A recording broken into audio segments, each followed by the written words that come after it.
Welcome back to the Floyd Memorial Library podcast, where you'll find information on what's going on the North Fork of Long Island. We'll be focusing on issues and opportunities going on in the community, as well as people and stories from the present and the past. I'm your host, Christopher Bianchi, and for episode 10 today, we have Gene Austin. He is currently the Vice President of the Stirling Historical Society of Greenport, and he talks about his time growing up in Greenport, going to school here, as well as his time in the Navy, and eventually coming back and getting interested in his ancestry and history of the area, and how he got involved with the Stirling Historical Society. So I hope you enjoy episode 10 with Gene Austin. Thank you for coming in today. It's my pleasure, Chris.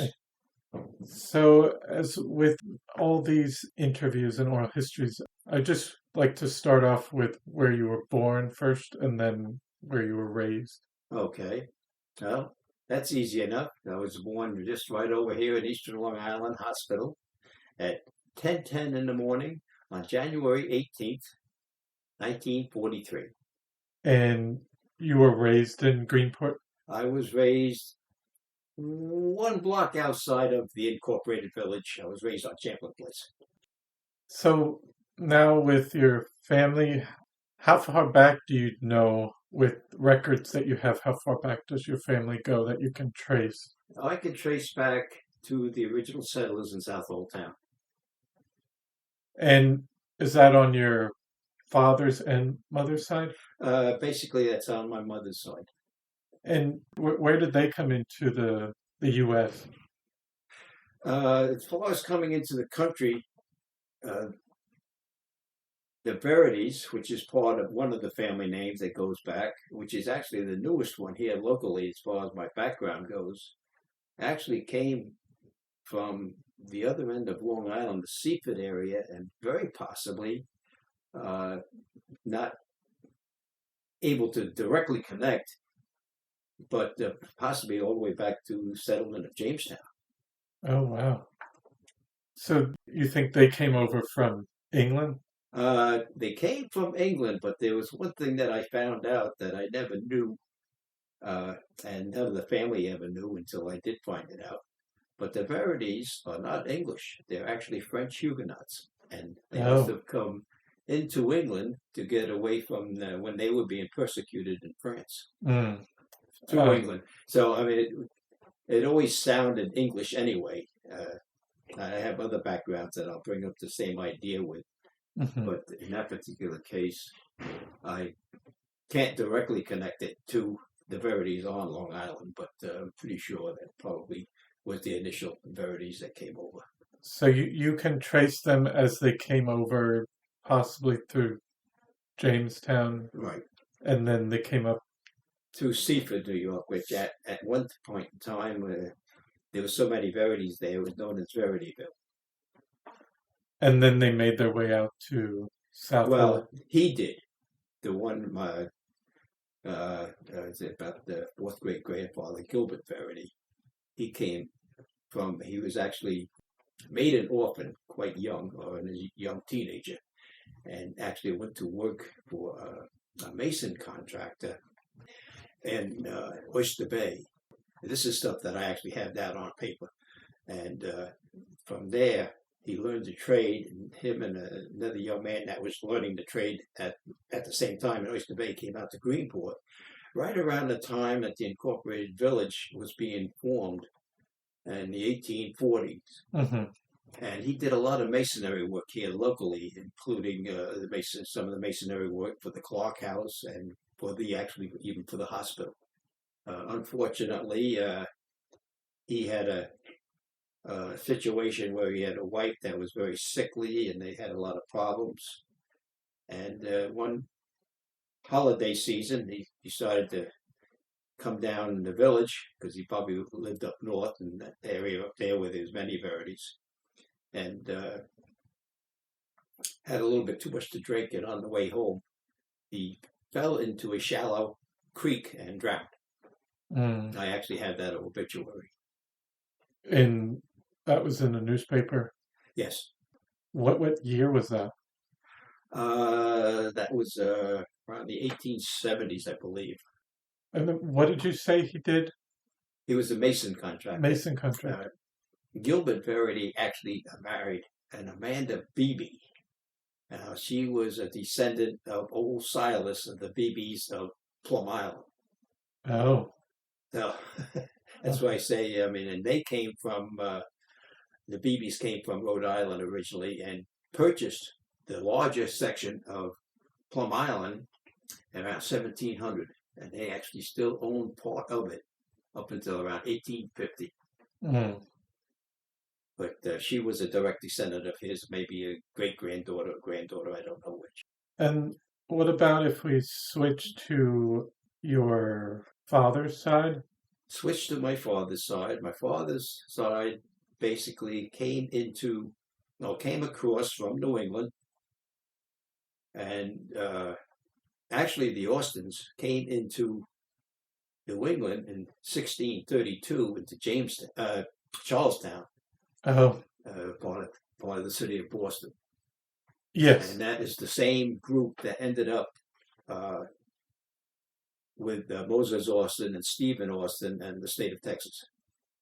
The capital is named after Stephen, the son of Moses, but Moses also had a brother Stephen, and I have a feeling that my connection is through him more so than Moses, or maybe even further back, I'm not sure. I don't have a positive connection as far as going back any further than early 1700s, as far as the Austin name goes. But they're connected with Stephen F. Austin? As far as we know, yes. Oh, okay. But that must have been a split off with family that went down to Texas. Oh, from the time that they came into New England, within a couple of generations, there was hundreds of them. So it's kind of hard to really track it down. And my problem is, and this is the one name that I've had the most problem with, is the Austin name. I can only get back about 5 generations to an Edmund Austin. Mm. And I can't get any back further than him, but I can track his wife back further to the Mayflower. So that's still a direct connection to the Mayflower. Yes. And actually, even Jamestown again. Jamestown in Virginia. Jamestown, Virginia, and then 1608. And then Plymouth. The name was Francis West. Francis West. As far as Plymouth and the Mayflower, it's George Sewell, and it's the son and daughter of those two that married. That breaks the connection for me to have the connection to both of them. Yes. And then you said the Austin family moved from New England down to from New England into Sag Harbor. Came down. This was my great grandfather, Freitas, came down to help fight the War of 1812 in Sag Harbor. Mm. And then he had his son, James Austin, which ended up becoming a whaling captain out of Sag Harbor. His ship was the William Tell. Mm. And then... Well, then it was my grandfather, my father, and then me. But that was your great-grandfather? Captain James was my He's my great-grandfather. And what's unique about this, his father, Captain James and my grandfather was only 4 years old when his father, Captain James, passed away. Mm. So he never really even knew his father. And here I am sitting here today, a month and a half away from my first great-grandchild. Wow. Just how long some of them have lived, how late in the generation that the children were born and everything else. Yes. My family, as far as the Mayflower goes, you're only going back, it's my 7th great-grandfather is George Sewell, and this is on the Mayflower. Mm-hmm. The family, my line was so much into the latter part of each one's lives that there was 40 and 50 years between generations. Mm-hmm. So that it made so other people could be 11, 12 generations back. And then on your father's side, did you meet your grandfather? Or were you My grandfather moved to Cutchogue, from, Sag Harbor. he grew up in Sag Harbor? Well, Sagaponack. Sagaponack. That area, yes. Okay. Yes. When did he move to Cutchogue? Roughly in the 1890s. He married a young lady in Cutchogue. In fact, I even have a newspaper copy of the article for that when he got married. What did he do for a living? He is noted around here as the engineer for all the waterfront works for Ralph Preston, and before that he worked for Goldsmith and Tuttle in New Suffolk. And basically he was on the job trained, but anybody ever asked John Costello about Emmett Austin, and he will give you a story. Because I've talked to John about him, and John actually worked under him. John must have been about 13 years old, because I know when my grandfather, the last time he worked, that's about all the time that John would have been, and I'm at John's age. And so that was your grandfather. That's on my your father's side. Right, my father's father. And he was in Cutchogue, and then did he eventually move to Greenport? No, my father did, his son. His son eventually. So your father Moved to Greenport. But did he grow up in Cutchogue? Yes, my father grew up in Cutchogue. And did he go to school? He went to school at East Cutchogue School, the little two-room schoolhouse. Oh, wow. In fact, I have a picture of that. Just to go back a bit, Sure. So your grandfather, when did he die? My grandfather died in 1960, right after I graduated high school, a month later. So you got to talk with him? I did. Unfortunately, in the last couple of years, he had a stroke, and he wasn't that communicable, but he wasn't too bad. Did he ever say how it was living on the North Fork in Cutchogue? Well, he was one that kept a garden. The location of where his house and garden was is just east of the shopping center in Cutchogue, where the telephone company building is, and right next to that is known as the Coffee Pot, little wine store, and then you have the antique store. Mm-hmm. Well, the Coffee Pot is where the house was, the antique store was the garden.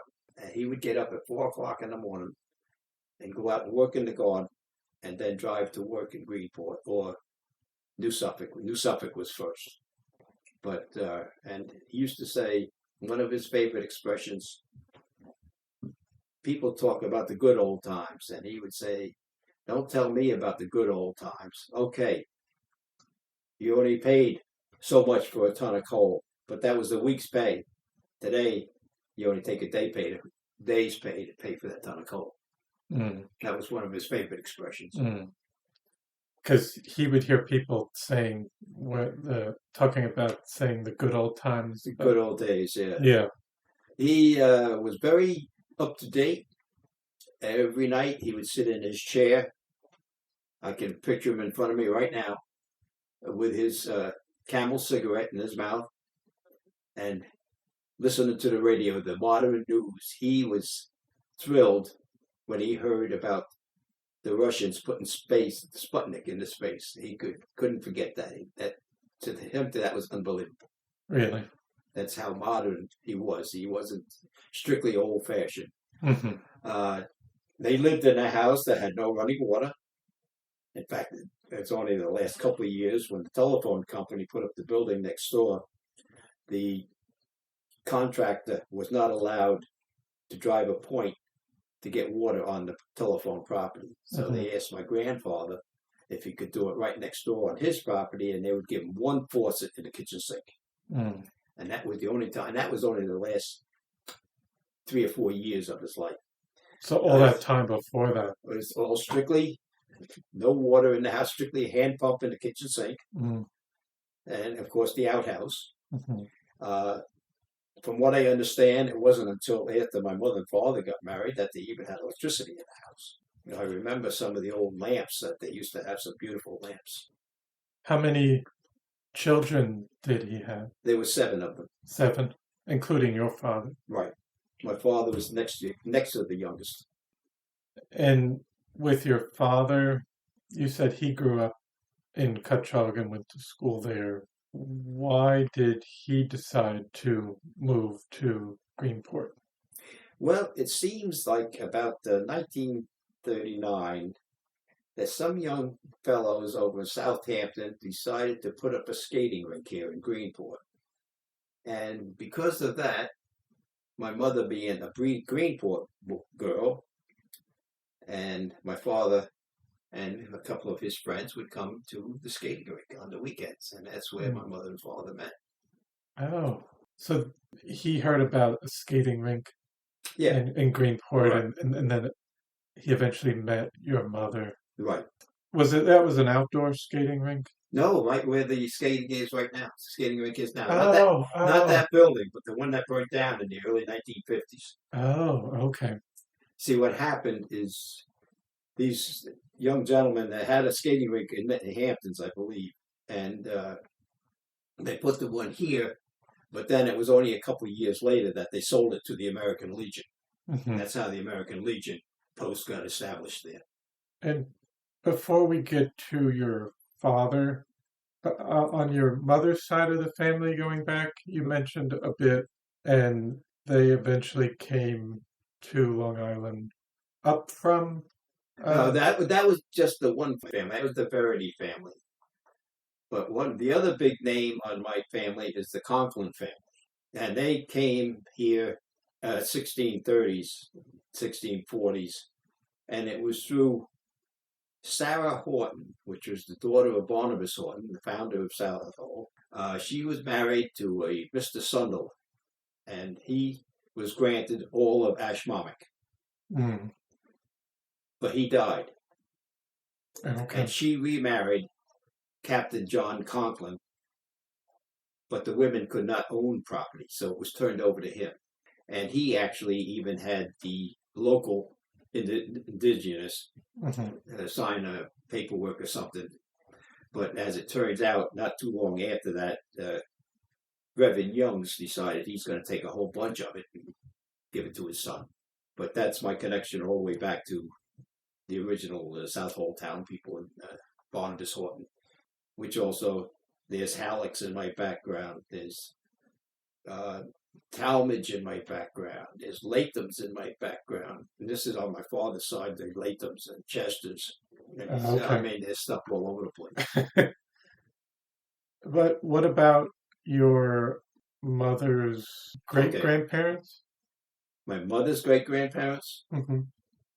That would have been the Verities and the Beebes.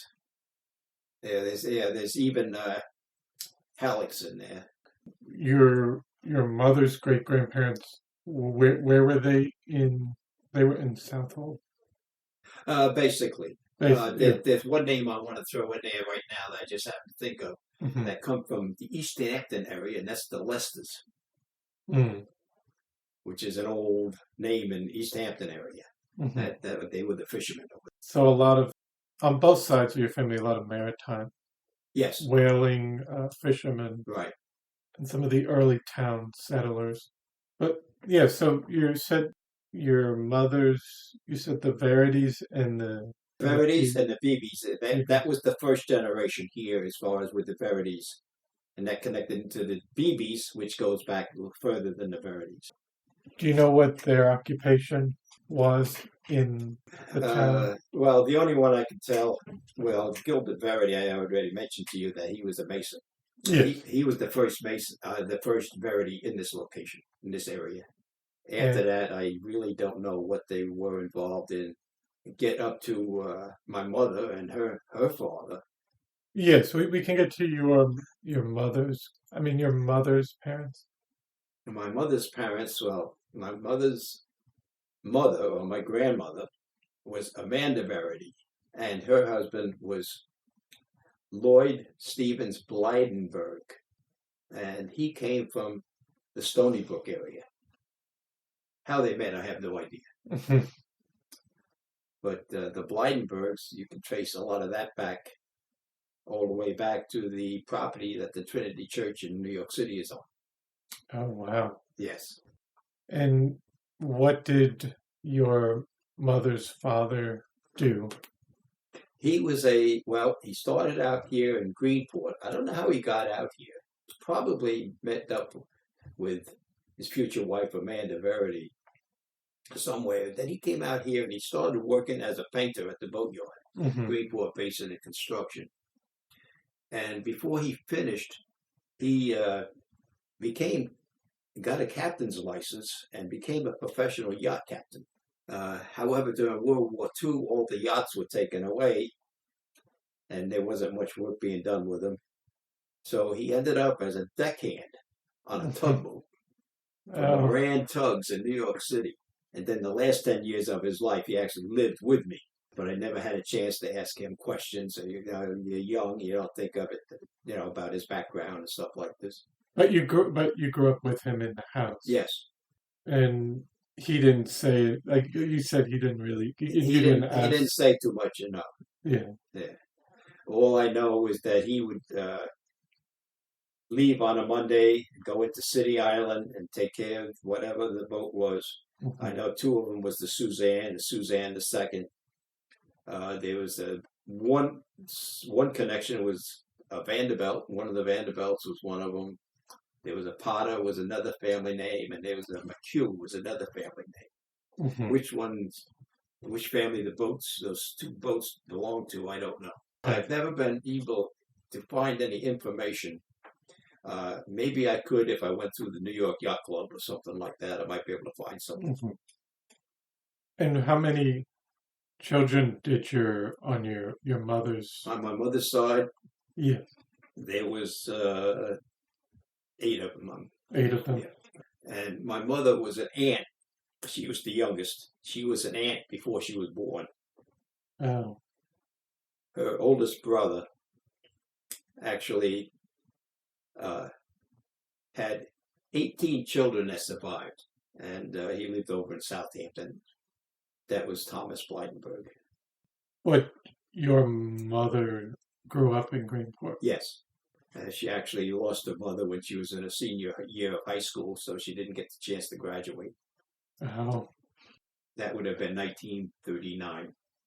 And with your mother, did she ever say how it was for her going to school in Greenport? She never said anything too much about school. I know she went to the little wooden, not little, but the wooden elementary school.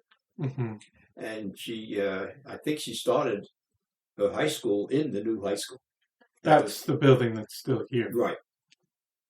But for the elementary school, there was still a wooden. There was a wooden building, basically in back of where the firehouse is right now on 3rd Street. Between there and the corner of 4th. She went to the kindergarten, which is the little red schoolhouse here in the village, which was on the corner of 4th, and I forgot what the cross street is there. But on that block between 3rd and 4th, that was the whole school complex right there. And then she finished. What year did she finish high school? 1939, I believe. Did she say what she wanted to do when she finished, or was she was still living at home? Oh, no, she was living at home. She was only 17, I believe, at the time. And like I say, her mother had passed, and she had had an operation herself. And it was some kind of a medical issue where she actually had one of her ovaries removed. And the one doctor told her that she would probably never be able to have any children. But somehow or other, 4 of us came. When did she, in what year did she, so she graduated high school in 1939. When did she meet your father? Well, she met him about January of 1941, and they got married in June of 1941. They only knew each other 6 months before they got married. So like you said, they met at the skating. Right. But one of the big reasons they got married so soon was because of the draft. If he was married? No. What do you mean by that? It was just the idea that they wanted to get married before he was drafted.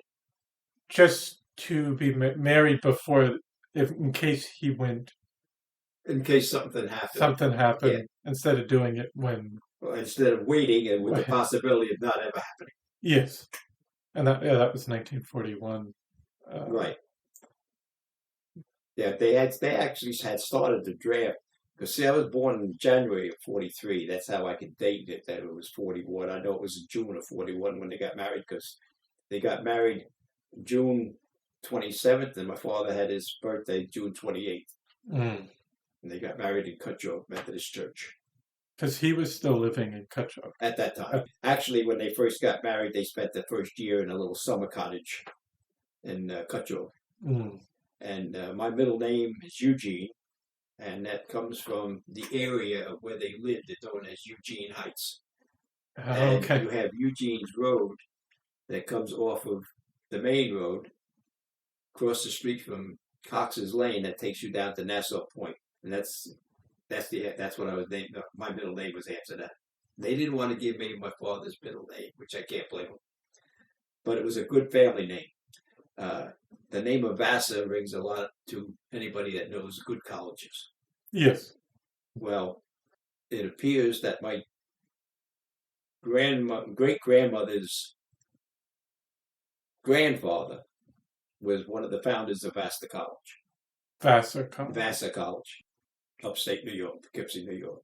That was the Ivy League school for the girls, the very high-end, ladies only, up until about, maybe 30, 40 years and now.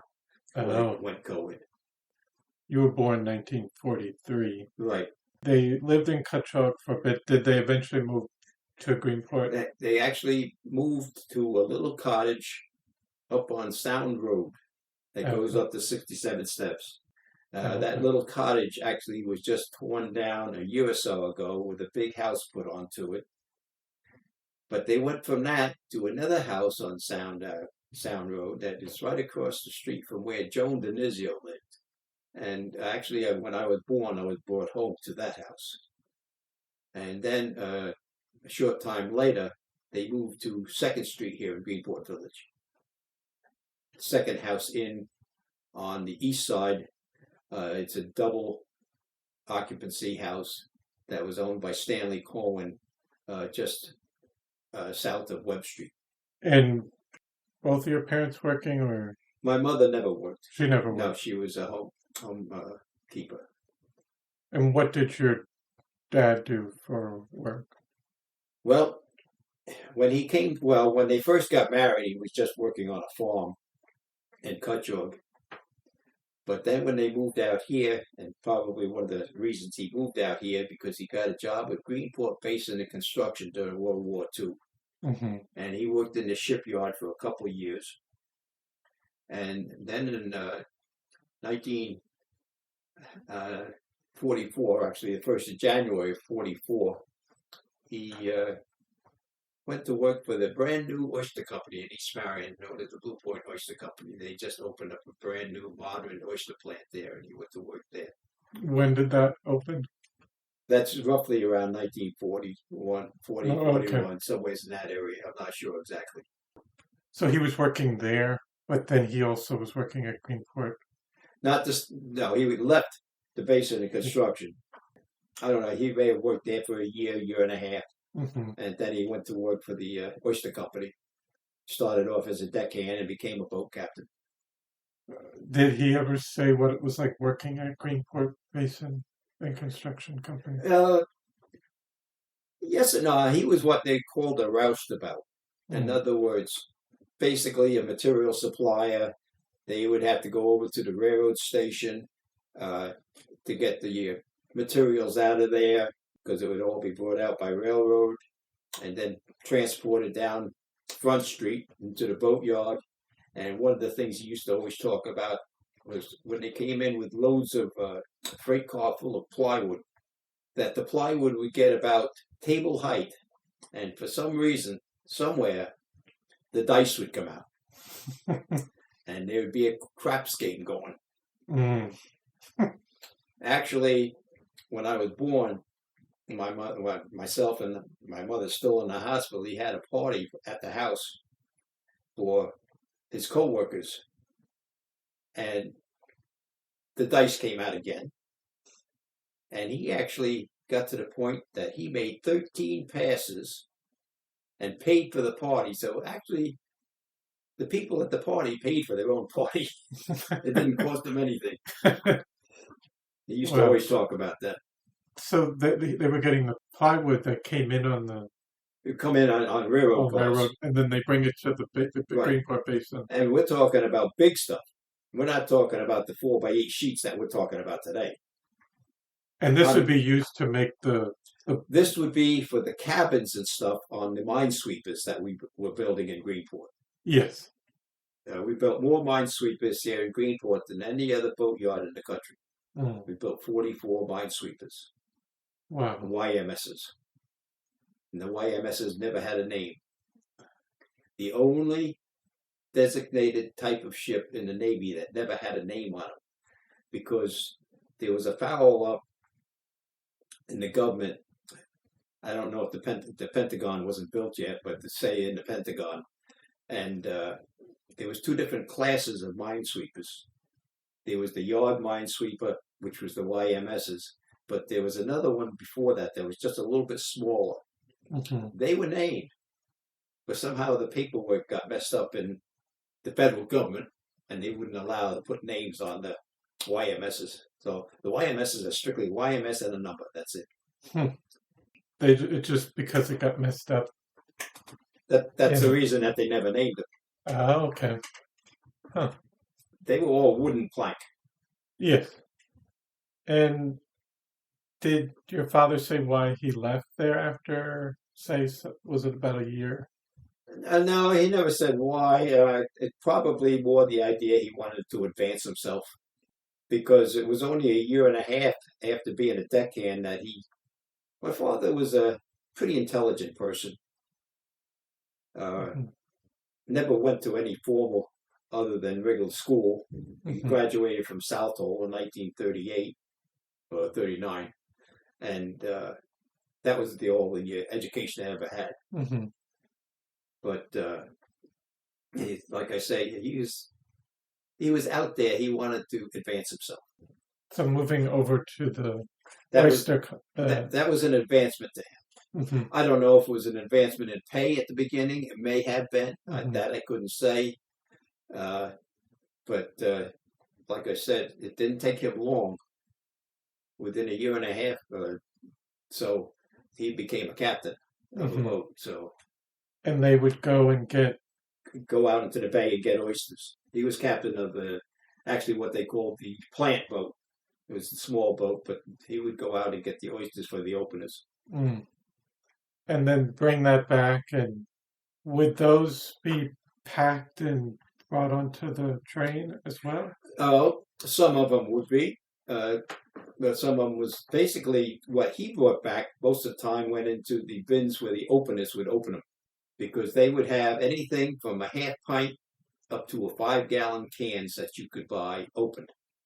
You see those can sizes around, kind of like they might be in antique shops now. Well, I have my own personal collection. Yes, and it's like what you would. I've seen them around, but right. Those would be packed, and then where would those would be brought to? Stores and well, a lot of them out there. There was a trucking company in Patchogue that would send trucks out there, and they would take them right into the city. A lot of the other plants here locally would send them on the railroad, because railway express. That probably was the more traditional way until they started getting trucks to come out here. Right.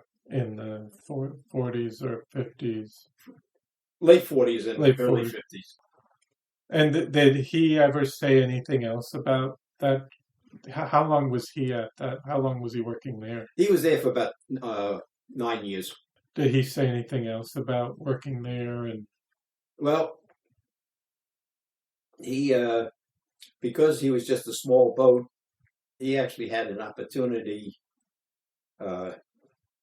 to take out one of the original aquaculture scientists, a person by the name of Joe Glancy. And he was one of the first ones that come up with the aquaculture as far as raising baby oysters in a building instead of naturally. And that's where the aquaculture, which is what we have today, the farmed oysters, that's how that originally got started. He would take him out a couple different times. But there was another time, the plant manager was also the construction manager when they built the building. And he was married to a young lady that was the daughter of a big general contractor up the island. And the guy had a contract for putting a big addition on the Bayshore High School.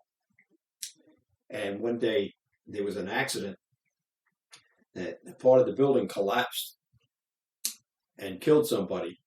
It appears that there was an unknown cesspool under this one of the main supporting columns. But anyway, Grant Chapman, which was the manager out here that was married to this man's daughter, told my father, he says, take my father-in-law out and just take him out and get him away from the office, away from the phone for 2 or 3 days or for the week or something like that. He'd just take him out fishing just to get him away from the office. So he was there for about nine years. And right. What did he do after that? I knew that was coming. That's when he went to work for the Army Transportation Corps that had the boats that was running back and forth from the railroad dock to Plum Island when they first set up the disease laboratory. And the railroad dock, the tracks aren't there anymore. Well, the dock you have there now is not the original dock. It's alongside of what was the original dock. But the trains would come right up there. Originally, the trains went right out onto the dock because originally, when that was done back in the 1850s, late 40s, Greenport had this train came here in 1844. The idea was for the trains to go out onto the pier, unload the passengers onto steamboats that were tied up to the pier that would take them over to Stonington, Connecticut. And then people there would catch a train to Boston. And at that point in time, it was the quickest way to get from New York City to Boston. It lasted about 5 or 6 years, and they finally got the Connecticut Shoreline Railroad going. But that was the reason for the railroad to come out here, not to serve us, but to serve people going to Boston. It was just kind of a stop in between to get up to Boston. Right.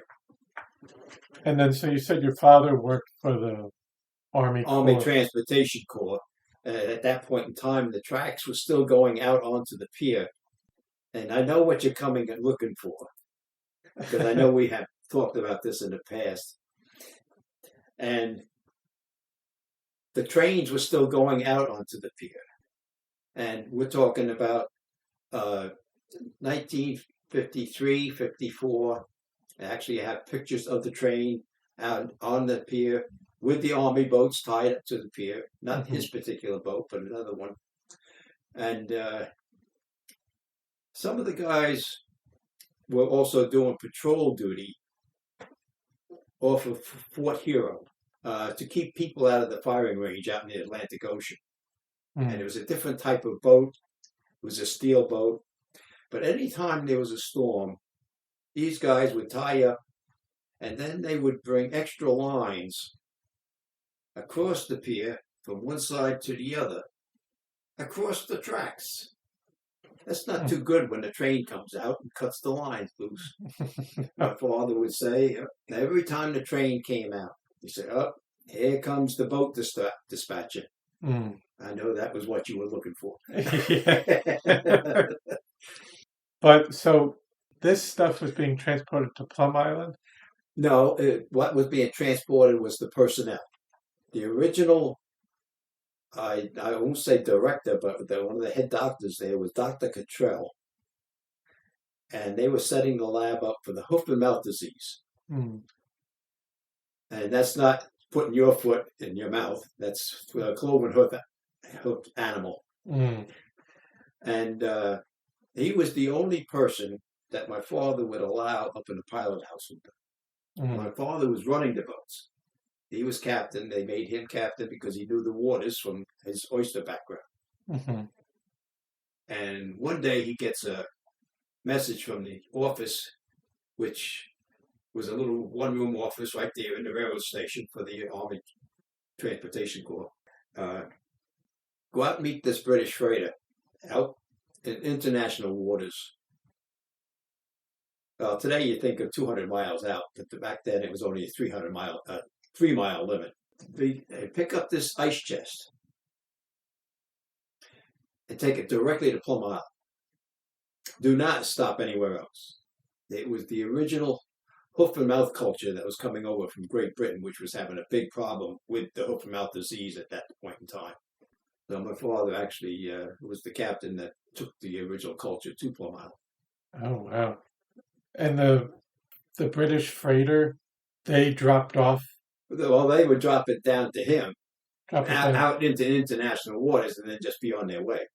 What was it in, just like a container of some It was kind? an ice chest. An ice chest. And it was probably what we call hot ice. There was extremely cold ice. And then when he went out there, he would have to grab it and. Well, the deck crew. The deck crew. So you would have 2 or 3 deck crew because it was roughly a 65-foot boat that was all enclosed in, all cabin, strictly for passenger carrying.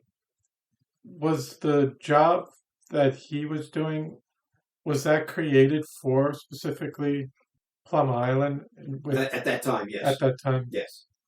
When was Plum Island, when was that facility built?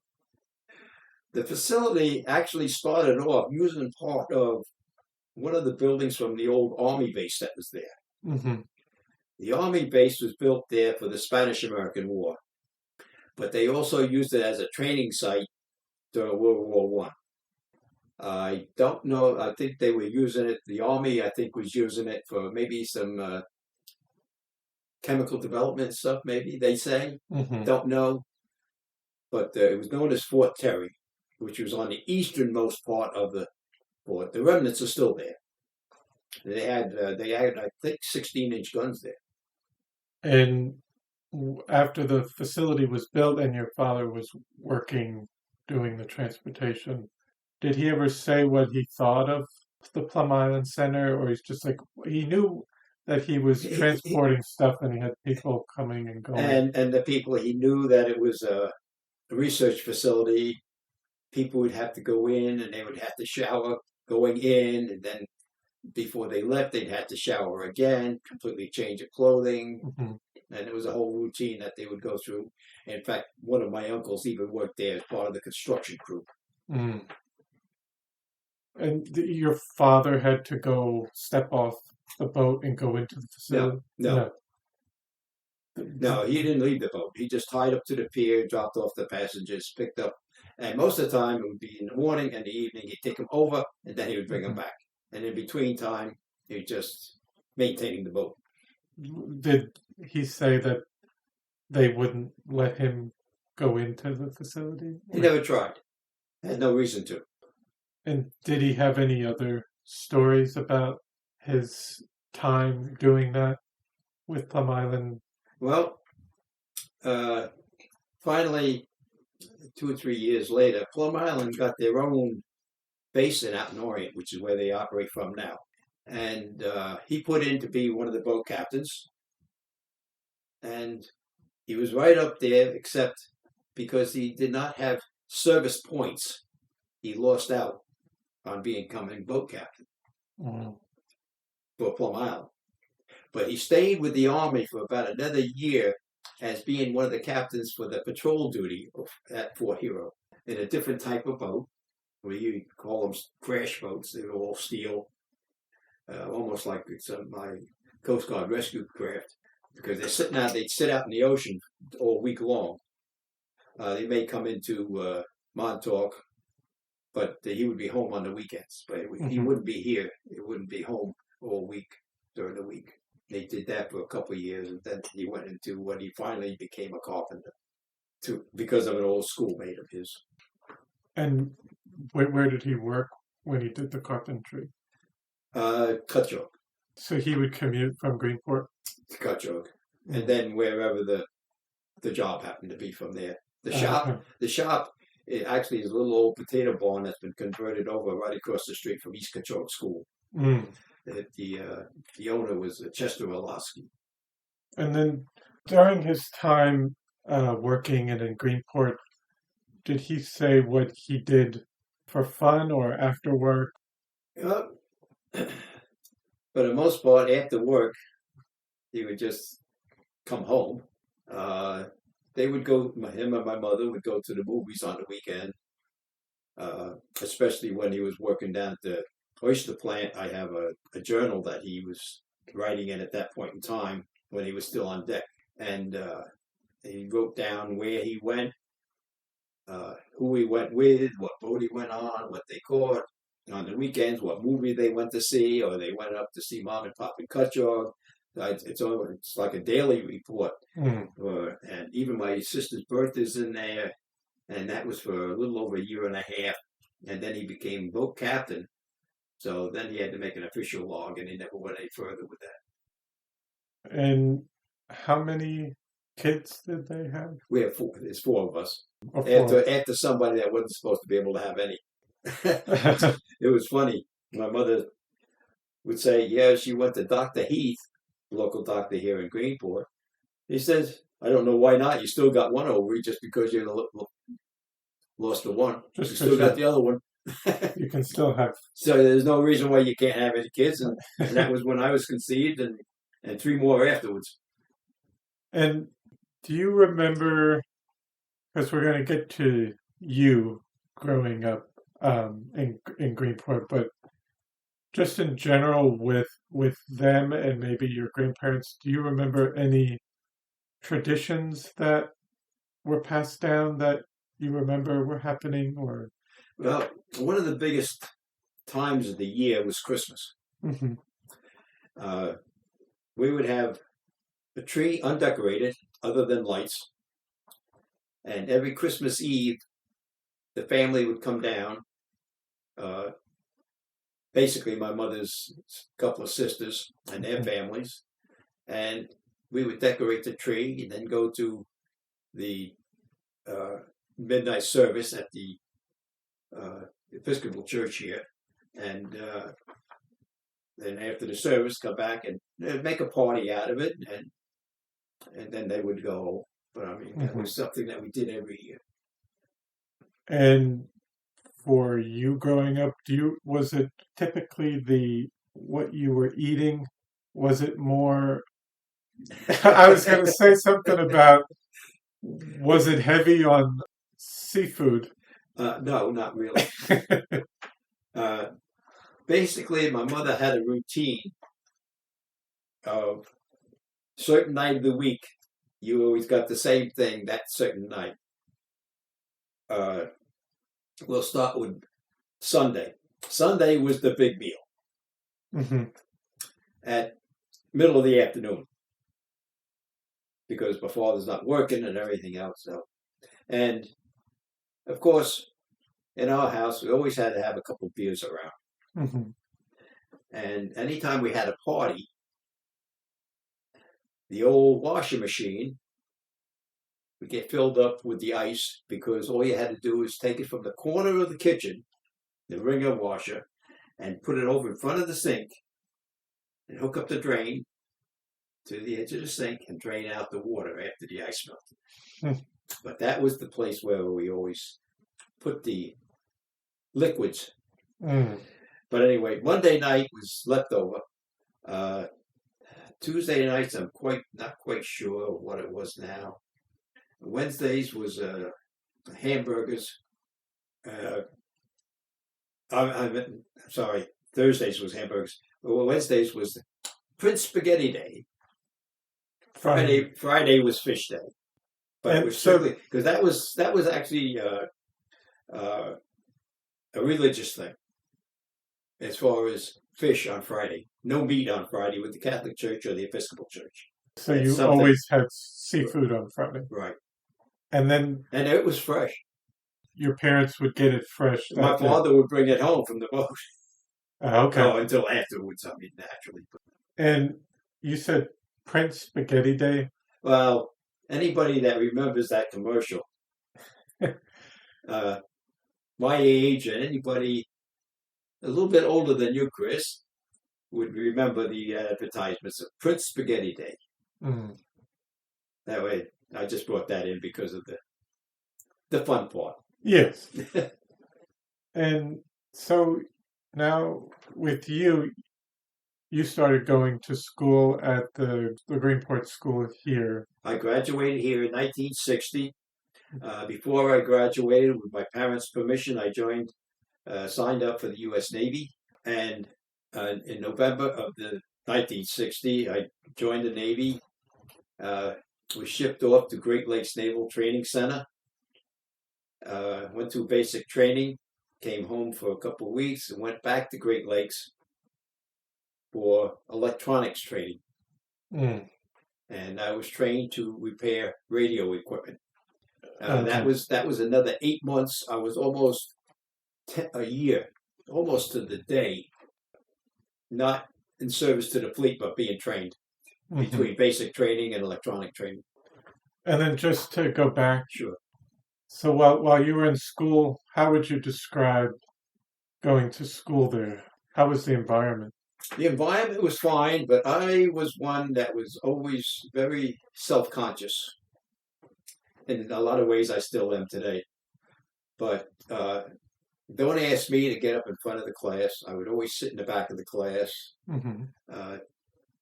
And the only thing as far as athletics goes is I did 4 years of track. I was never musically inclined. Little on the upper side of mediocre as far as mental power. I did graduate with about an 83 average. While you were going to school there over that time, did you have any role models that you could think of? Well, as far as a role model, I didn't have not necessarily any in school. I mean, the one teacher that we always loved was Mr. Eggert. He was the math teacher. He was our class advisor, and that was his first year in Greenport, and he was there for many years thereafter. Mm. Anybody that knows the school system for the last 50 years, 60 years, geez, I can't even think of that, how many years ago that it was. 64 years ago this year coming up since I graduated. And then before you joined the Navy, was there anything else you were thinking of possibly doing? I was thinking about the possibility of becoming an architect. Just your interest in architecture overall? Well, in the building part of it. But at the same time, I was also thinking about going to New York State Maritime in Fort Schuyler. But that would have been along the engineering and architectural line, most likely. You don't know until you get there and get started anyway. You just have ideas in your head. And then also, while you were, say, elementary, middle school, high school, what were some fun things you did or activities you did outside of school in the neighborhood? Well, Saturday night was always either movie night or skating night. And I would have to walk because my father didn't actually get a license until I was a teenager. As far as him going to work, he'd be picked up in the morning and then dropped off at night. But he did finally get his license when I was a teenager. And we had no TV in the house until I was a teenager. But I did have an uncle that lived 5 houses down from me that had TV, and we would go over and see Uncle Ray and his TV. And that's where Grandpa, that was living with us, would go over there every night, keep him company and watch TV. Do you know why you didn't have it up? You didn't have the TV? Probably more financially than anything else. And my mother would say I had to rob Peter to pay Paul. She did okay with it. So we never really got into dire straits, shall we say. But back at that time, I mean, he was purchasing a house. He did have a mortgage. But at that point in time, all you had to do was make sure that you paid the interest. You didn't have to pay anything on the principal for periods of time. It would just extend the length of the mortgage. You can't do that today, that kind of stuff. The banks won't do that. So when you said the movie theater, the one that's Yes. here right now. Right. What about the drive-in one? When did that? We would go there once in a while, but I mean, you have to have a vehicle. It wasn't until Yes. my father got a car that we would go there. Mhm. But actually, we never really went there too much of anything as a family. But it would be more in the high school and say junior, senior year that a bunch of kids would get together and go there. Mhm. One of them would have a license. I mean, I didn't get my license until just about the time I graduated, but some of them would get it in the 11th grade. And I think I remember talking with you. You said, was there like a hangout place? What was the name of it? Was it Sweet? Paradise Suites, Paradise which Suites. is now the Frisky Oyster. That was a place you would go to and hang out. Yeah, it was a soda shop. But you could get whatever. You could get burgers, candy. Basically, it was an ice cream shop. Oh, just ice cream. Yeah. And then, would you ever go to the? I think I asked you this before too, but did you ever go to the library as a kid? No. But you were Yeah. like, I wasn't a book person. but you did remember, like you remember walking by it and just. Oh, yeah. I had to walk by it every time I went to the movies or the skating rink. I knew where it was. You're like, yeah, there's some books in there. And it didn't have the extension. It's on the back now. Yes, it was just the original part. Yeah. I do remember going past the front door, looking in the front door, and there's the desk with the librarian sitting there. waiting for you to come in. No, just the idea of the old lady librarian sitting there. Yes. Don't you make a sound over in that corner, young lady. Shh. Yeah. Do you have any other stories of like your childhood growing up in Greenport? Just the idea that I usually had a girlfriend, and sometimes I got into trouble and had more than one at the same time. Especially if you had one from Greenport and one from Southold, then you go to the movies and you find both of them there at the same time, you have a problem. Yeah. That happened more than once. Oh. And I mean, it was, what would you say the population was? Was it around the same size now, but it's still a small town. It's not a town. It's a village. It's a village. It's an incorporated village. It's second oldest in the country, Chris. Basically, I'd say about the same. I graduated with a class of 63 students. Mm. So it's probably similar in size. I know it did go up a little bit up into the 70s, graduating in the 70s. 70 people I'm talking about in the late 60s and 70s.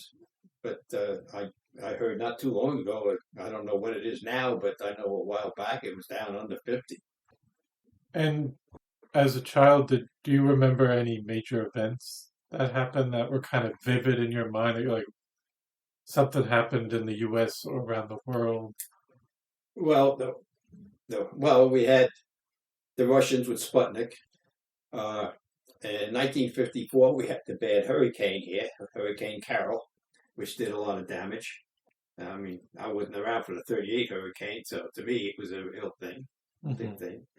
And my father and I was standing in the back door on the lee side of the storm, and looking out, and we have a great big elm tree that was in the corner of the property.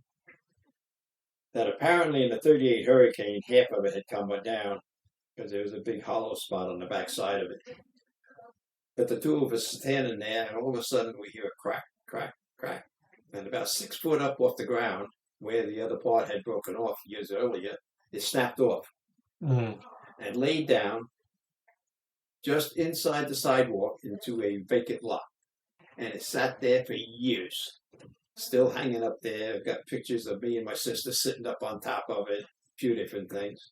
As far as worldwide events, other than Sputnik, I can't really. I mean, did have the Korean War, but I was too young to even think about that at that time.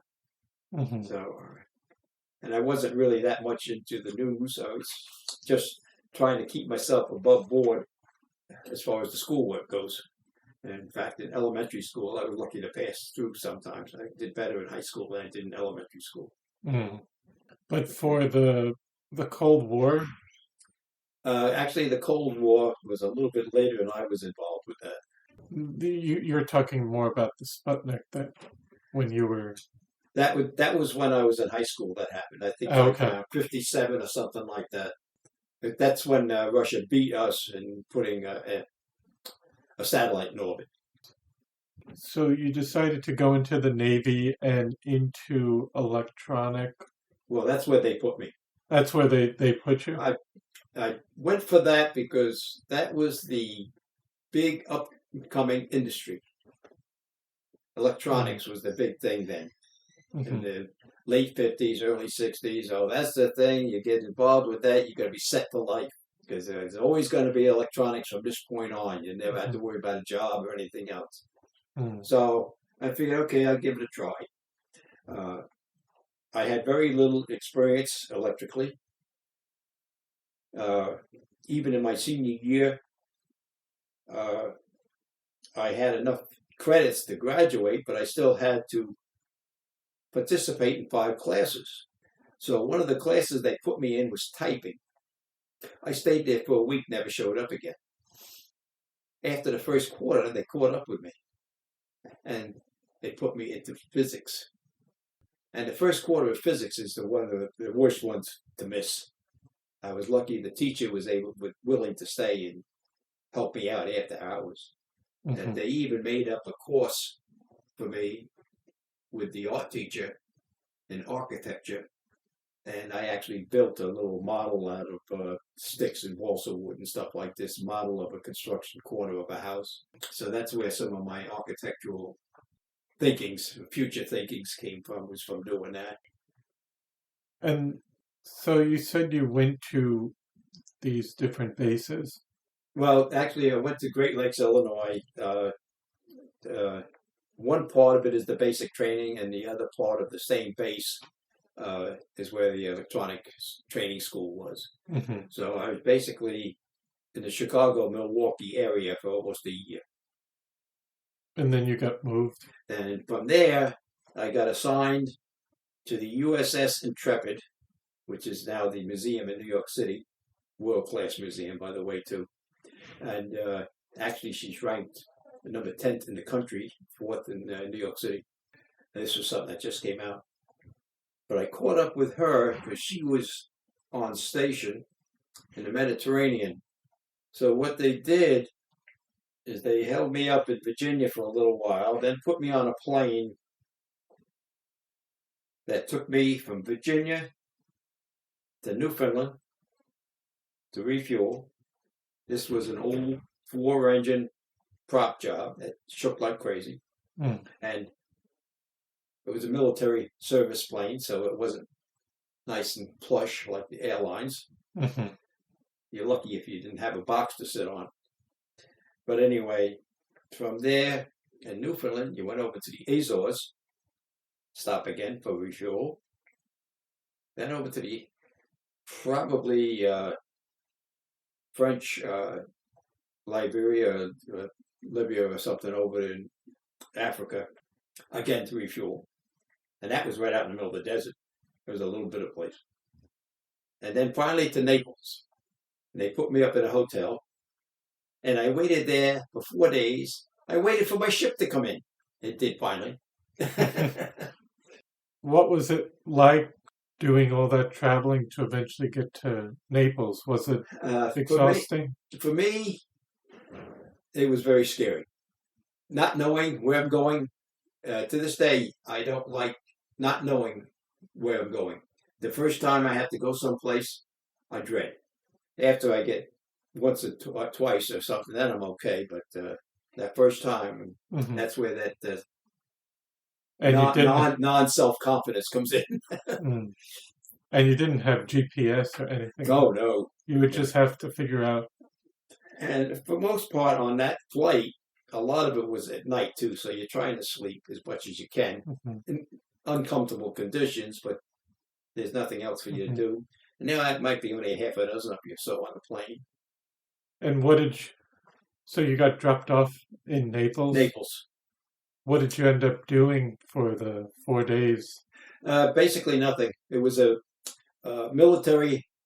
The military must have paid for the use of the hotel because it was set up basically. I mean, you had different military services there. Mm-hmm. Just basically people waiting to be transferred to their duty station. Mm-hmm. It was like a transfer station. And that was right in the port area? Right in the port area, right in the old downtown port area. So you would just the old castle sitting out into the bay. So just you were waiting there, and basically, eventually the Intrepid came in. Right. And what happened after that? You got assigned? Well, I knew I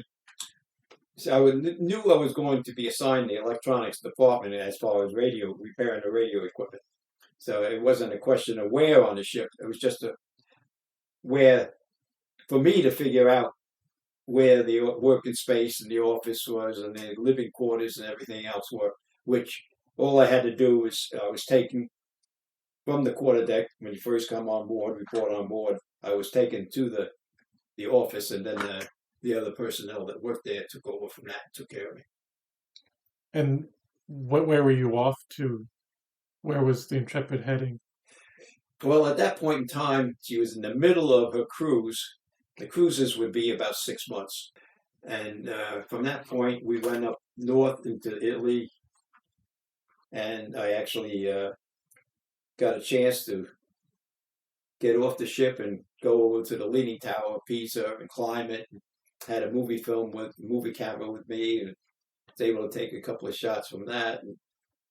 And we ended up over in the Riviera, went over, walked the streets of Monaco, Prince Grace Kelly's dominion, shall we say. Yes. And tried to get into Monte Carlo. They wouldn't allow us in because we were in uniform, the gambling hall.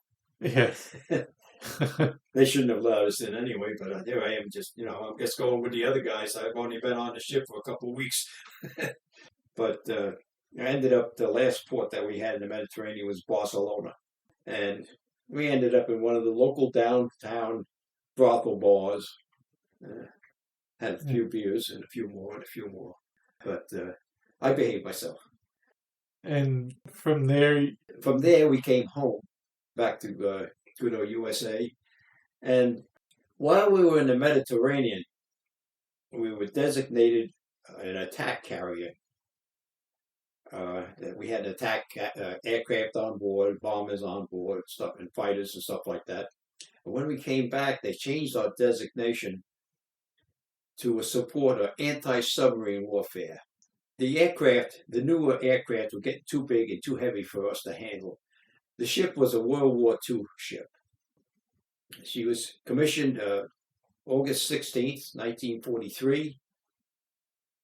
And actually, she ended up being decommissioned in March of 1974. But I was on board at the time when she was 20 years old. She went through a lot during World War II in the Pacific. We actually had a double kamikaze hit one day that killed 69 and wounded another 180 something. But while I was on board, like I said before, they changed the designation, and now all we did was go up and down the East Coast patrolling Russian submarines. We went up to Halifax, had a lady stowaway get on board. I even have a newspaper clipping to prove that. And went to Quebec City and spent a lot of time in Guantanamo, right at the time when Castro was taking over. During the Bay of Pigs invasion, we were involved with that. We were waiting to hear from Pentagon as to help. Of course, we all know what happened with that. But with the Cuban Missile Crisis, we got lucky. We happened to be in dry dock in the middle of it. We would have been right there. But one other thing that I did, opportunity I had while I was on the ship, was I picked up the astronaut Scott Carpenter. And while your time on the Intrepid, doing a lot of the traveling, whether it was coming over from Italy to the U.S., going up and down with the submarines in Guantanamo Bay, How was the environment on there? The environment on the ship, Mhm. I felt it was good. The food was excellent. Unfortunately, when I first came on board, it seems that every division has to provide help in the galley. So I was sent down to help peel potatoes for 3 months and make salads Oh. in what we call the spud locker. But They would make the new people come well, on. we had to carry the potatoes from one of the decks out, hanging off the side of the ship, Mhm. what we call the sponson deck. Carry it from there and carry it down in 100-pound burlap sacks. Mm. Carry it down 3 flights down to the galley deck, and then we had to. I didn't have to peel them. We had a machine to do that. But anybody that knows potatoes, after you peel it, you got these little eyes in there. Well, we had to take all the eyes out of each other, and we hated it because there was 4 or 5 of us there in that particular locker, shall we say. Hated it when we had to do French fries. What you have to realize is we're doing this for 3,000 people, and making French fries, we had one hand levered machine that you put one potato in and push the handle down, and that's it. Mm. You did that for 3,000 people. And with one potato, you would One get, potato at a time. yeah. And this is after you already peeled them and eyed them. So that was even a total extra as far as making fries. You could be working on those potatoes for 3 hours. But we would be starting at about 5 o'clock in the morning. Was that a routine every day That you would start at 5 o'clock in the morning. for most things? For what in the normal ship's duty time starts at 8. You get rousted out. Reveille is at 6. Then you get yourself do all your personal items and things, and then Mhm. and have your breakfast, and then what we call muster, and at 8 o'clock. And then were you busy throughout the day? You're busy throughout the day, and then you may have a watch later on. You're doing regular ship's duty, ship's work. As far as in my case, it would be repairing equipment, radio equipment, checking, making sure that everything's running right, and upkeep, maintenance and upkeep on them, and so on and so forth, and doing the paperwork on anything you had to do. Mhm. You'd be doing that on your regular work day, which would be over at 4. But then you may have a watch to stand to say from 8 to 12, or 12 to 4 in the morning, or 4 to 8 in the morning. So, I mean, you could conceivably put in 12 hours a day as far as actually working time. When would you have that was downtime? Well, your downtime would, like I said, the watch stuff, that even if you had a watch every duty day, that would only be once every 3 days. Because Mhm. the watch section would be split up into three sections. So, I mean, your downtime would be an hour for lunch, and then after 4, you would have until taps at 10, Mhm. unless you had a watch, and then from 10 until 6, that's all your downtime. It's basically like a regular work day. The only thing that gets thrown in extra is if you have a watch.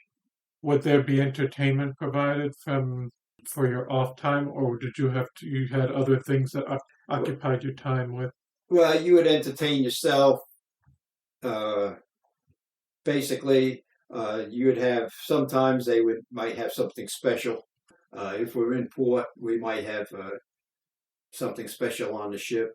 Mhm. Sundays, they would have church services on the ship. The different religions would have different sections of the ship that they would use, and there'd be different chaplains and stuff like that on board. Mm. But I mean, you would have your laundry to do. As far as in my case, all we had to do was throw it into a bag. Everything you owned on the ship, you had your name and a service number on it, your identification number, and it would go into a bag, and a big bag for your group of people the group that you're living with, and there would be a laundry that would do it, so you didn't have to wash it yourself. And the food was very good on board ship. And were there multiple cooks on board that all this was planned ahead of time? Oh yes, definitely. There was a whole Mhm. commissary department. Mm. And was there a camaraderie Yes. were there still like groups within that were in these departments that were like that? But Basically, you worked within your own department. You only knew, you didn't have free roam with the ship. You only knew the people that you worked with. And in my case, I quite often I was placed in charge of the night crew. And I would spend most of my time in Radio Central. And I would be talking to the radio men and so on and so forth. And if something broke down, then I would go over to my shop watch and tell them to go wake up so-and-so to have them go and fix it. And I'd go back to the radio room. yeah. So, I mean, it was easy for me there. But maybe that was the reason when we picked up Mr. Carpenter, that they brought on some new types of equipment. And at that time, when we picked him up, we still had civilian personnel, installers and people there maintaining it. But the ship had to send somebody off to school to find out how to repair them. Well, I must have been the most expendable because I'm the one they sent off. Mm. And I did get a chance to actually fly off the ship when she was out at sea in what we call the COD, or the mail plane, and it was a twin-engine propeller plane. Mm-hmm. And it was just a deck run. I didn't get shot off on a catapult. Okay. But I tell people I didn't get arrested. What do you mean you didn't get arrested? No, I didn't land on the ship out at sea. The cables are called arresting cables that the aircraft catch when they come in. So you said you were going up and down on the East Coast for was that the Russian submarine patrol? Patrolling, yes. For the submarines. Right. Did you ever have any close calls or that No. they might have thought there was something? Not that I know of. The closest thing we had was the Bay of Pigs invasion, as far as being, in a situation. And when that was going on, the Bay of Pigs, what was going on in your mind that you kind of, they weren't sure, they were kind of back and forth, like, was something going to happen? Well, basically the feeling was we were just waiting to get the word to launch our aircraft, because that was basically the help that would have been to launch our aircraft, which at that point in time wasn't even a fighter aircraft or anything like that. It was most of them was helicopters, because we didn't have. They changed us over so quick from an attack carrier to a support carrier, anti-submarine warfare, that we didn't have the ability to track submarines ourselves. So we had aircraft that was brought on board that could do it and relay the information back to us. Mm-hmm. It wasn't until after I left the ship that they actually made the ship itself sonar capable. And so where did you end up after the Bay of Pigs? You went back to dock somewhere? Well, basically our home port was Norfolk, Virginia. And from there, I mean, on my off weekends when I wasn't on duty, I could come home. Mm. The Trailways Bus Company would have buses right on the pier, and would leave there at around 5 o'clock on Friday and go across the Chesapeake Bay Bridge Tunnel. At that point in time, it was just being constructed. In fact, they were just building the islands, so we had to take the ferry across. I bring this up because November 22nd, 1963. What happened that day? Kennedy's assassination. Yes. I was on the ferry, and we heard about it, and that he had passed away. Myself and another young man in uniform, never did know who he was. I never saw him again afterwards. We went up to the ferry's captain and asked him, and mentioned to him that the president had died, and if we could put the flag down half staff on the ferry. He confirmed it and told us to go ahead. That's one thing I'll never forget in my life, that day. So you said you would go back and forth to visit, back to Greenport. Right, yes. And what were your parents?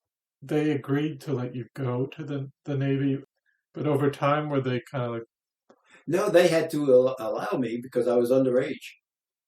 You were 17. I was 17. But did they want you to go? Were they okay with it? I had a cousin that was in the Navy 7 or 8 years before that. And with my maritime background in the family, it was almost a no-brainer that I was going to go with the Navy. So, I mean, they just, I'm sure they felt that it would be good for me, because me being so self-conscious and so on and so forth, and for me to learn what life is and how to deal with life. Personally, I feel that it's something that all young people should do. Serve the country. It wouldn't have to be militarily, but in some form, serve the country to gain the respect and everything else. I think a lot of that is missing today. Mm-hmm. I do say that when I am on the ship, because I know it'll come up sooner or later, but yes, I am a volunteer at the Intrepid in the city. Yes. And so, when did your time in the Navy end? It's funny that you asked me that question, because it was exactly 60 years ago today. Wow. January 11th, 1964. Wow. And on that day, I left the ship expecting never to see it again, and came home to stay, because the local, the closest reserve center was in Huntington. It was so far away, they allowed me to just not even serve in the reserves. Mm-hmm. But you still have to be available for 6 years, total time. So they could call you back. They could call me back up until the end of my 6 years from the day that I was inducted into the Navy. And now you were back home in Greenport. Yes. And what were you thinking about doing then? You were finished with the Navy at that point. I was finished with the Navy. I figured I'd put in to see if Grumman would accept me. I wasn't half-heartedly put that in. Went back to work as a carpenter. I did for 3 months between the time I graduated and the time that I left to go into the Navy. I did it with my father, because that's what he became after the Army stuff. And I went back to the carpentry, and here I am still doing it. And you worked with his business? No, he worked for somebody else. That was the person that had the shop across the street from East Control School, Mr. Orlowski, that I had mentioned earlier. And at this point, were you wanting to get out of Greenport? No. But as you worked with the carpentry, you took jobs, like you said. I think you mentioned. Well, no, I worked for this person with my father. Before we got done, we spent over 25 years together. But I worked for him for 9 years, and in the meantime, I had. Well, let me put it this way: our weekends after at that time you could drink after 18. But I mean, I turned 21 a week after I left the service. At the hangout spot was the Apple Tree in Mattituck, and every weekend I got my own car. I had my own license. I got my own car, and of course on the weekend got to cruise around and try to pick up some girls and so on and so forth. I had a couple of different girlfriends 2 times, and finally in the Apple Tree one night, this young lady comes over to me, and she was a little under the weather. It seemed that she was celebrating her 18th birthday, and she asked me, I still don't know why she did it, but she asked me if I could read her watch for her and tell her what time it was. It was only 4 years later that we got married. That was how I met my wife. And 4 years later, you got married. And where did you end up settling down? Actually, the first 2 years we settled in Riverhead. My wife come from Ozone Park, Queens. She was out with some college friends when I met her that night. And one of the friends that she was with that she lived with in Patchogue. She was going to Suffolk Community College. And one of the girls she was living with happened to be a girl from Cutchogue that the parents actually were the people that stood up with my mother and father when they got married. Mm-hmm. So it was a connection there. And when she found out what my name is, going by Jean or Eugene, her mother was a Eugenie, her grandmother was a Eugenie. So I don't know, it was almost destiny from day one. Mm-hmm. And did she like it out on the North Fork? She don't like the city. See, her people, her family had a summer place in Mastic, and she was out there every summer. And when she first started the college, she actually lived with her aunt, which was right across the street from her parents' place. But then she got hooked up with these 4 girls, and they got their own apartment. And actually, she never did finish school either. But with Mastic and yeah, okay, the Mastic area. We finally settled down after 2 years in Riverhead. We settled down in Mastic in her parents' place because they, like I said, it was just strictly a summer place. They had their own place in Queens, and they allowed us to be there rent-free as long as I took care of the house and did renovations and alterations to the house and so on and so forth. Mm-hmm. And while we were in Riverhead, we had my first child. That was Fred. And then the second 2 came where we lived in her parents' house, and then we finally bought our own house in Mastic. Actually, it was down on Mastic Beach. And I haven't been in the same house. I have moved, but I've been in the area ever since. And I've had 6 children total, 15 grandchildren, and another month and a half to 2 months, I'll have my first great-grandchild. Wow, that's amazing. And so you've been in Mastic for how long? What is it, over 50 years? Over 50 years now. I guess because I've been married 54 years.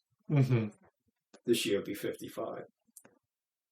And to just, now that you were living over there, would you come back and visit? Were your parents were still out here? My parents were still in Greenport for a short while, about 10 years. And then we built, my father and I built them a house in Cutchogue. They moved to Cutchogue, but then my sister moved in, my younger sister moved into the house in Greenport with her, at that point in time, husband. And they separated, so they sold the house. Now there is another family member, it goes back a couple of generations through the Verities, that still someone in the family, you could say. It was like a second cousin or something, third cousin or something like that. And now, over that time, when did you start getting interested? Like, were you always interested in history, or when did you start looking back into your ancestry? Well, history was always a good subject. Between history and geography was always a good favorite subject of mine. Mm-hmm. But as far as, other than what I had been told, mostly from my father, mm-hmm. and not too much on my mother's side. And most of that I had researched afterwards. But 11 years ago, I had my 70th birthday, and I'm thinking to myself, and this is where I started a book, writing down notes. And I started off with, on this my 70th birthday, I have decided to sit down and put in writing things that I have been told about the family background, and things that I'm going to research and find out and put it down on paper for my future generations. And that's basically when I got started into the extent that I'm at now. Mm-hmm. And was that the time you got started with the Stirling Historical Society? Shortly thereafter. And you've been a member and board member? I've been a board member, oh, geez, I guess around 8 years now, 8, 9 years. Oh, okay. And since your time growing up in Greenport through the 50s onward and coming back now, how has Greenport changed over time?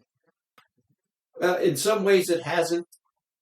It's still, thankfully, and Carlos is going to get on my butt about this. I still say it's just like a little old-fashioned New England fishing village. Mm-hmm.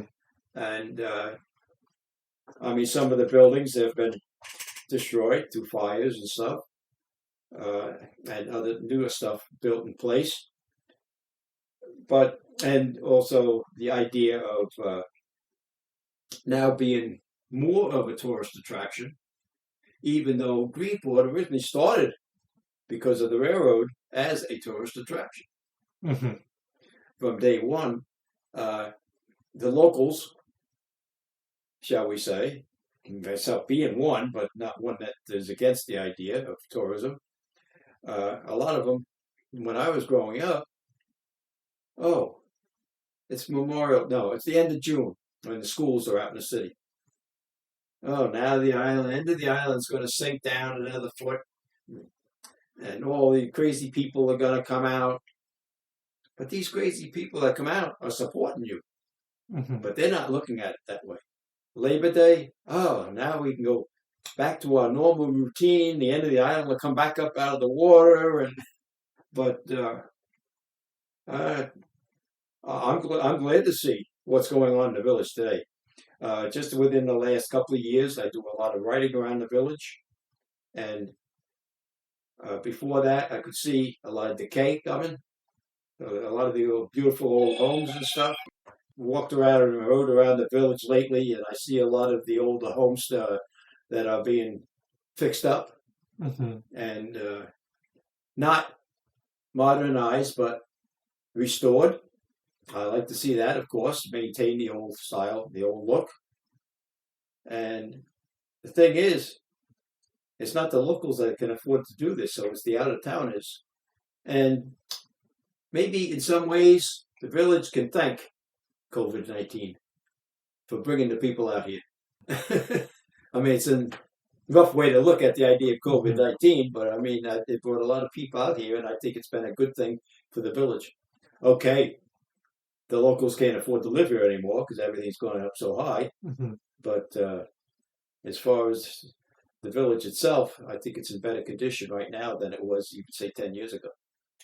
I know it's definitely better than it was 60 years ago. And what time period do you think was it in its worst period? If you could think of when it was really you thought it was a struggling point. Probably late 50s. Late 50s? I say that because that's when the oyster industry died. The only thing that was keeping it going then was the menhaden industry, the bunker fishery. And what kept it alive was Plum Island, the disease laboratory, because of all the personnel, local people that lived here that worked over there. That was basically the only means of employment around here at that point in time. Because, I mean, let's face it, if you don't have to, you don't want to work on bunker boats. No. And most of those people that worked on there, unless you were a captain or first mate, were the only ones that was local. Everybody else was from down south. But a lot of those families stayed here, and they've been established here since. That's interesting that you say the late 50s, because I could see, I've heard other people say possibly late 70s, 80s, well, early 90s. I can't say that because I wasn't in the area at that point in time. When I got married, basically, I wasn't involved with anything here up until 10, 12 years ago. Would you come out, though? Not to the extent that I do now, but I would come out to visit my sister. Not very often. But you couldn't really tell, like, that's No. That's why you wouldn't comment on the 80s. Right. So, and you said that in a way with COVID-19, that was kind of a blessing because it brought more people that were able to fix up Well, the reason I say that is because now you got into your home office. Mm. So people didn't have to go back and forth to the city. They Mhm. could come out here, spend maybe, and go spend a week and just go in maybe one day into the office. Mhm. They could spend their time here. With the railroad being here, that was a big help because they didn't have to worry about driving both ways. No. So, I mean, like I say, to me, it was a help to the village as far as bringing the people out here, the people that were financially able to fix up these homes Mhm. and keep the village on a positive note. Mhm. And even with possibly people who were living here for a long time having to move or being Well, pushed out. some of the older families would have to move because things were just getting too, Mhm. real estate wise, things were just getting too expensive. Do you worry about it becoming too much like the Hamptons? Like Sag Harbor. Sag Harbor, I know what you mean. yeah, The Sag Harbor is actually the better one over in the Hamptons. But, compared to East Hampton or Southampton. well, Southampton, I mean, you go to Sagaponack is the richest, the second richest area in the country as far as real estate values. Mhm. That was something that just came out a short while ago. Oh, But no, combination of the wineries that didn't hurt any. But you think? I'm glad to see the village basically on a positive note. But at the same time, I want people to realize what the history and background of the village is. That's why I am involved with the Stirling Historical Society. And you think the village can keep its character and try to preserve? Well, I mean, it's something that's ongoing right now, but Right. so that it does stay a unique village. And I don't know if it's possible, or what you think about the idea of a working waterfront, because that word's been tossed around. That's been tossed around for years. Hmm. Uh, Even since, like, because you said in the 50s some things were starting to close, but it probably even was talked about into the 70s, 80s, 90s. yeah, well, that's when you had a couple of fires in the village that burned out a lot of the old commercial district areas. You With had the one the at Lower Mitchell. Main Street and also on the south side of Front Street. Hmm. Those two sections, there was probably close to a dozen stores that got destroyed. Mm. I mean, okay, they're rebuilt, but they're rebuilt in the today's look, not yesterday's look. If they maintain the possibility of keeping everything looking more the old style as far as the village goes, as far as a working waterfront, I hope the heck that they do keep a working waterfront. That is the village. Without that working waterfront, forget it. You're going to be Hamptons in some form. I wish some things would happen with the boatyard. It's just a shame to see it going downhill as far as the condition of it, Hmm. and that bothers me. I'm glad to see Mitchell Park with the dockage and wharfage and the village pier and stuff like that out there. I'm glad to see all that stuff because I mean it is inviting boaters here, and they're spending money when they come. They come for the weekend. They're spending money here in the village. It's okay. I mean, a lot of the village is high end stuff, which the locals can't afford, but we do have at least the few stores that we can still maintain our own identity Hmm. as far as like with IGA, and I shouldn't bring this one up, but Whiskey Wind, too bad. I'm waiting for it to reopen. I hope it's okay again. Hmm. But I mean, that's your local social life. Yes, and that's something that would be nice to It's something the keep village needs. from it becoming just another something that wouldn't connect with the locals, or if it became another high-end bar, Yeah, it no, wouldn't. the locals need someplace to go, Hmm.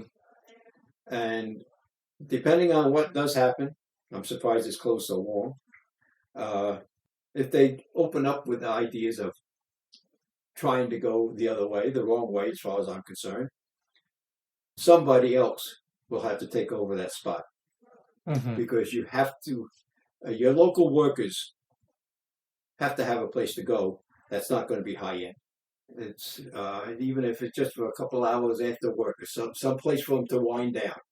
And thinking to the future, what would you hope to see for the future of Greenport, maybe 10 years down, 20 years down? What would you hope to see the community and what it would look like, or make sure some things are stayed the same? Well, I would hope that it somewhat maintains the same. Like I say, have a working waterfront, have the keep restoring the homes, and keep the historic district expanded as we can to involve some of the other areas that aren't in it now that really belong there.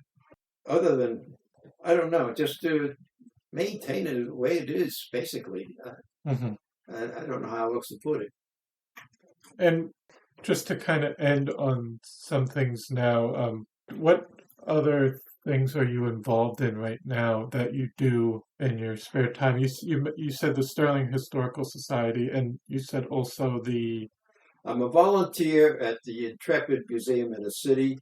I'm also on the board of directors of the former Crew Members Association of the Intrepid. And I go in there twice a month, the first Sunday as a volunteer, and the third Saturday as a former crew member meeting, and then volunteer in the afternoon. Yeah, so I think that's it for today. But I want to thank you for coming in today, and it was great hearing everything you had to say about the history of you growing up here and your ancestors and everything that you did in the Navy. And we hope to have you back on here again, and we could discuss more things going on the North Fork. And thank you for your service as well. My pleasure, Chris. Well, I hope you all enjoyed episode 10 with Gene Austin. I want to thank you again for listening to the Floyd Memorial Library podcast. We'll see you next week.